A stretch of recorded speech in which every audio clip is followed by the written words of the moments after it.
दोस्तों, ट्रम्प और पुतिन की जो मीटिंग हुई थी अलास्का में वो कम्प्लीटली फेल हो चुकी है। कोई भी उसका कंक्लूजन या सीज़ फायर की बात नहीं हुई।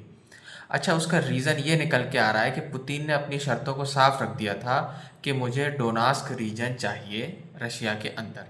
करेंटली स्टेटस ये है कि क्रीमिया, जो कि 2014 में ही रशिया ने कब्ज़ा लिया था, वो तो उनके पास है ही, साथ में 4 और स्टेट्स कब्जा चुके हैं, जिसमें से डोनास्क जो है वो कम्प्लीटली एनेक्स नहीं हुआ है। वो चाहते हैं कि लोसांक और डोनास्क, पुतिन चाहते हैं कि लोसांक और डोनास्क कम्प्लीटली उनके पास हो, जिसमें लोसांक तो पूरा उनके पास आ चुका है, डोनास्क नहीं है।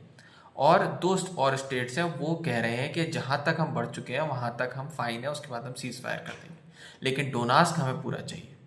तो आप इसके लिए रेडी हो। अब ट्रम्प इसके लिए रेडी नहीं थे कि ये कैसे हो सकता है कि आप पूरी ज़मीन कब्जा लें।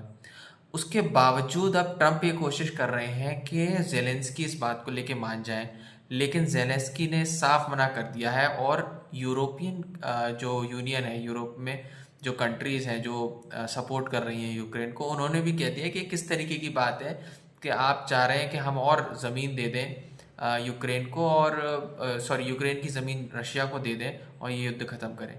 तो ऐसा पॉसिबल ही नहीं है। इससे अब बहुत से ड्रिफ्ट आ चुकी है यूरोप की कंट्रीज़ में और यूएस के बीच में कि ट्रम्प की ये किस तरीके की बात है।